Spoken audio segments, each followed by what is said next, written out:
दुसऱ्या दिवशी सकाळी 9ला तिथं पोहोचलो होतो. मला समोरच्या घरामध्ये मी गेलो, समोरच्या घराला म्हणलं काय झालं? साहेब कौलं सुद्धा आमची उडाली नाही, तेवढं वाद होतं. कौलं सुद्धा आमची उडाली नाही, काय झालं नाही. आणि राज्याचे मुख्यमंत्री पदावर असणारं व्यक्तिमत्व काय सांगतं? वारा जोरात होता म्हणून पुतळा त्या ठिकाणी पडला.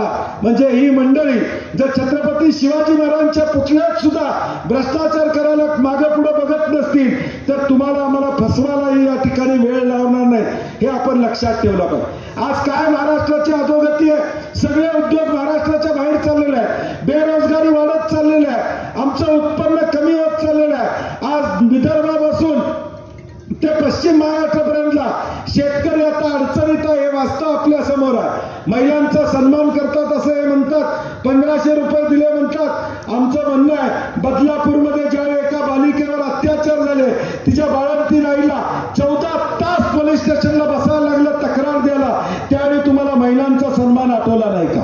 त्यावेळी तुम्हाला महिलांची आठवण त्या ठिकाणी आली नाही का? त्यावेळी यांना आठवण आली नाही, कारण की ती शाळा भाजपच्या कार्यकर्त्याची होती. आज देखील त्या भाजपच्या कार्यकर्त्याला अटक झाली नाही, त्याला अटकपूर्व जामीन मिळाला. हे कसं शक्य आहे याचा विचार आपण त्या ठिकाणी केला पाहिजे. जे वास्तव गेल्या 2.5-3 वर्षामध्ये घडलं, हे राज्य अधोगतीला नेण्याचं काम या सगळ्या मंडळींनी त्या ठिकाणी केलं.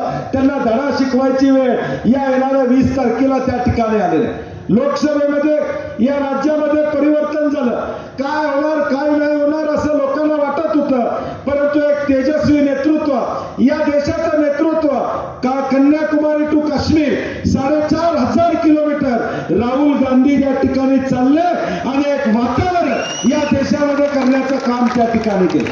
या देशातल्या सामान्य माणसाला विश्वास वाटला.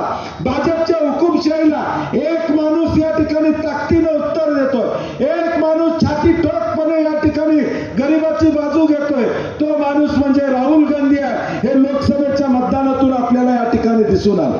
गेल्या निवडणुकांमध्ये काय झालं, लोकसभेला किती माणसं येणार काय येणार अशी चर्चा होती. या राज्यामध्ये 31 जागा या महाविकास आघाडीच्या आणण्याचं काम या राज्यातल्या सामान्य माणसांनी त्या ठिकाणी केलं. जसा निकाल लागला 31 जागा जशा आल्या तसं त्यांना लाडकी बहीण आठवली, तसं लाडका भाऊ आठवला, तसा लाडका 7.5 HP शेतकरी त्या ठिकाणी आठवला. सगळे लाडके झाले. ज्यावेळी दणका बसला या लोकसभेमध्ये त्यावेळी सगळे लाडके आठवा लागले. त्याच्या आधी यांना लाडके कोण आठवत नव्हते. आणि म्हणून माझी विनंती आहे, हे स्वार्थासाठी केलेलं राजकारण आहे, हे मतासाठी केलेलं राजकारण आहे. याचा विचार आपण न करता भविष्यकाळात काँग्रेस म्हणून महाविकास आघाडी म्हणून ताकद देण्याची भूमिका आपल्याला या ठिकाणी स्वीकारावी लागेल. आज राजू बाबांसारखं एक नेतृत्व या मतदारसंघाचं प्रतिनिधित्व त्या ठिकाणी करतं. एक संयमी नेतृत्व, साधा माणूस, सुसंस्कृत माणूस, म्हणजे एसटीला हात केली की एसटी थांबते तसा आमदार थांबतोय. कुणी हात करा थांबवा, आमदार थांबतो आणि त्या ठिकाणी बोलतो. मीच मध्ये आधी त्याला सांगत असतोय, जरा माझ्याकडनं काय तर शिक, एवढा सरळ राहू नकोस. परंतु स्वभाव नाही, स्वभाव अत्यंत सुसंस्कृत की लोकांना बरोबर घेऊन जाण्याचं काम, जो येईल त्याला मदत करण्याची भूमिका ही सातत्याने राजूबाबांनी या ठिकाणी सांभाळली. आणि म्हणून आज लोकांच्या मनामध्ये राजूबाबा तुम्ही काळजी करायचं काम या ठिकाणी नाही. या जनतेने फक्त ठरवलेलं आहे, हातकणंगलेच्या जनतेला माहित आहे उद्याचं भविष्यकाळ आम्ही कुणाच्या हातात देणार आहोत हे माहित आहे. तुम्हाला एक वारसा आहे जयवंतराव होळे साहेबांचा, विकासाचा वारसा आहे, सामान्य माणसाचे अश्रू पुसण्याचा वारसा तुमच्या पाठीमागे या ठिकाणी आहे. पुढच्या बाजूने पैशाचा महापूर येईल, तुम्ही काळजी करू नका. येणाऱ्या 20 तारखेला मताचा महापौर हा राजू होळेंच्या पाठीमागे असणार हे मी जाहीरपणे आपल्याला सांगतो.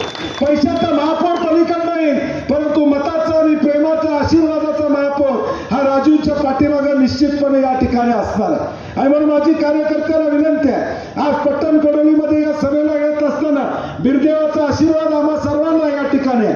1.5 कोटी रुपये माझ्या माध्यमातून बिरदेवा मंदिराला त्या काळामध्ये देण्याचं काम मी त्या ठिकाणी केलं होतं.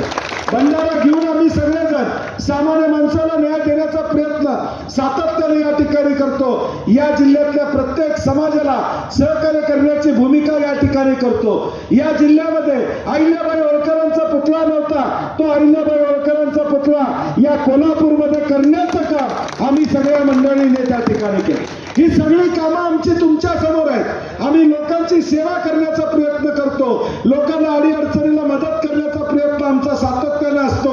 आणि म्हणून आपली जबाबदारी, आपला घरचा माणूस आपल्याला निवडून द्यायचा असेल तर राजू आवळेंचा सारखा माणूस आपल्याला या ठिकाणी निवडून द्यावा लागेल. पुढच्या बाजूला 1000 रुपये येतील, 2000 रुपये येतील, मागच्या खिडकीत येतील, पुढच्या दारात येतील, त्याचा आपण स्वीकार करून या ठिकाणी चालणार नाही. आपल्याला भवितव्य बघायचं आहे, ते आपल्या पुढच्या पिढीचं भवितव्य बघायचं आहे. आज आम्ही एक पंचसूत्री राहुल गांधी, पवार साहेबांनी, उद्धव ठाकरे साहेबांनी परवा मुंबईमध्ये जाहीर केली. काय आहे पंचसूत्री? महिलांना आम्ही 3000 रुपये, 1500चं 3000 रुपये देण्याची भूमिका आम्ही घेतलेली. आज आमच्या भगिनींना माहेरी जायचं असेल, सासरी जायचं असेल तर एसटी मोफत आहे. एसटी मधला प्रवास मोफत देण्याची घोषणा आपण त्या ठिकाणी केलेली आहे. हे सगळं करत असताना फक्त पैसे देऊन त्या ठिकाणी थांबलेलं नाही, तर महागाई आटोक्यात आणण्याचं काम आपण या जाहीरनाम्यात केलेलं आहे की 5 वर्ष ज्या 5 जीवनावश्यक वस्तू आहेत त्याचे दर हे स्थिर राहतील. मध्यमवर्गीय आणि सामान्य माणसाचं महागाईने कंबरड मोडलं जाणार नाही, ही जबाबदारी काँग्रेस पक्ष म्हणून आपण या ठिकाणी घेतोय.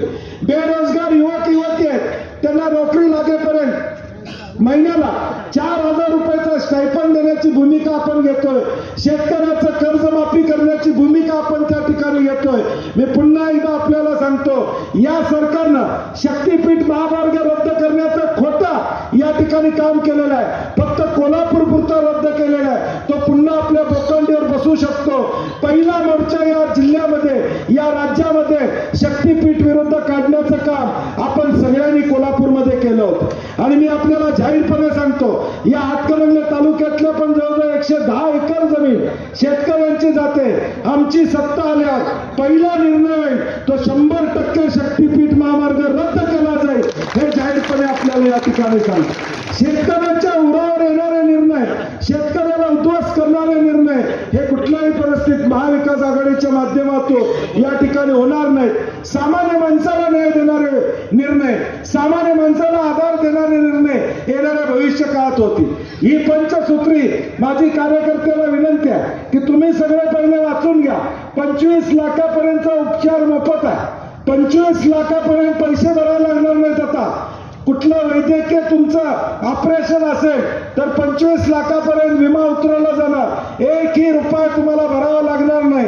एक जुनी म्हण आहे, दवाखान्याची आणि कोर्टाची पायरी चढू नये, पण दुर्दैवानं चढावी लागली तर 25 लाखापर्यंत विम्याचं कवच हे तुम्हाला देण्याची भूमिका आम्ही त्या ठिकाणी घेतली. जुनी पेन्शन योजना सरकारी कर्मचाऱ्यांना लागू होईल या पद्धतीचा निर्णय आपण यामध्ये घेतलेला आहे. असे अनेक चांगले निर्णय तुम्हाला लक्षात ठेवून, जनतेला या ठिकाणी समोर ठेवून हे निर्णय घेण्याची भूमिका महाविकास आघाडी म्हणून आम्ही घेतलेली आहे. आता आपली जबाबदारी, हे फसवं सरकार जे 3 वर्ष या ठिकाणी आहे, गद्दारांचं सरकार 3 वर्ष आहे, त्या सरकारला घरी बसवायची वेळ या 20 तारखेला आलेली आहे. आणि मग दुसरा कुठलाही विचार आपण या ठिकाणी करता कामा नये. जे चांगलं आहे त्या चांगल्याच्या बाजूने राहण्याचं काम येणाऱ्या भविष्य काळात आपल्याला करावं लागेल.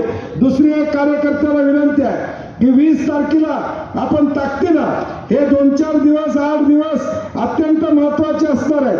अनेक अफवा पसरवल्या जातील, वेगवेगळ्या गोष्टी सांगितल्या जातील, जातीय तणाव निर्माण करण्याचा प्रयत्न या ठिकाणी होईल, वेगवेगळे व्हॉट्सअप येते, चुकीचे मेसेजेस या ठिकाणी येते.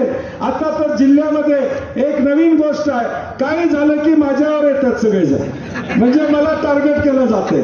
परंतु मी काळजी करत नाही. कुठल्याही अडचणीला बंटी पाटील समर्थ आहे. हा भावनाचा पैलवान आहे, कुठेही घाबरणारा या ठिकाणी नाही. हा भावनाचा पैलवान आहे, कुठेही घाबरणारा नाही. संकट येतात, परंतु त्या संकटातनं उभं राहायची ताकद माझी कोण असेल तर तुम्ही बसलेली समोरची जनता ही माझी ताकद आहे. आणि या जनतेप्रती माझं दायित्व जे काय आहे जनतेप्रती या ठिकाणी आहे. सामान्य माणूस आज आमच्या बरोबर आहे. या जिल्ह्यामध्ये सामान्य माणसाला मदत करण्याची भूमिका आजपर्यंत बंटी पाटलांनी या ठिकाणी घेतलेली आहे. आणि म्हणून मी खात्री देतो तुम्हाला, मी गॅरंटी देतो राजूबाबा आवळेंच्या वतीनं तुमच्या कुठल्याही अडचणी या ठिकाणी राहणार नाही, तुमच्या सगळ्या समस्या सोडवल्या जातील हा विश्वास मी राजूबाबांच्या वतीनं तुम्हाला या ठिकाणी देतो. काळजी करू नका, एक संघ राहा, एक विचारानं आपण राहा. ह्या राज्यात परिवर्तन झाल्याशिवाय आमचं भवितव्य या ठिकाणी साकार होणार नाही. आणि ते आमचं चांगलं भवितव्य साकारायचं असेल तर 20 तारखेला आपल्याला हात या चिन्हासमोरचं बटन दाबावं लागेल. दुसरा कुठलाही विचार आपल्याला या ठिकाणी करून चालणार नाही. कारण की जनतेचा एकच आवाज आवळेंचा राजूबाबा, जनतेचा एकच आवाज राजूबाबा. अशा पद्धतीनं येणाऱ्या भविष्यकाळात आपल्याला 10 दिवस पायाला बिगरी लावा, पायाला पाण्या लावा, सगळीकडे फिरा, लागेल ती ताकद आम्ही देतो. कुठल्याही धमकीला, कुठल्याही अडचणीला या ठिकाणी काळजी करू नका. लागेल तिथं उद्याच्या 10 दिवसामध्ये राजू बाबा जिथं अडचण येईल तिथं तुमचा मोठा भाऊ बंटी पाटील तुमच्या पाठीशी आहे. तुम्ही काळजी करू नका. लागेल ती मदत, लागेल ते सहकार्य आपण करूया. ह्या हातकणंगले तालुक्याला विकासाच्या दृष्टीने पुढे घेऊन जाण्याचं काम आपण करूया, एवढीच अपेक्षा व्यक्त करतो. तुम्हा सगळ्यांना शुभेच्छा देतो. मी पहिला 23 तारखेला ज्यावेळी निकाल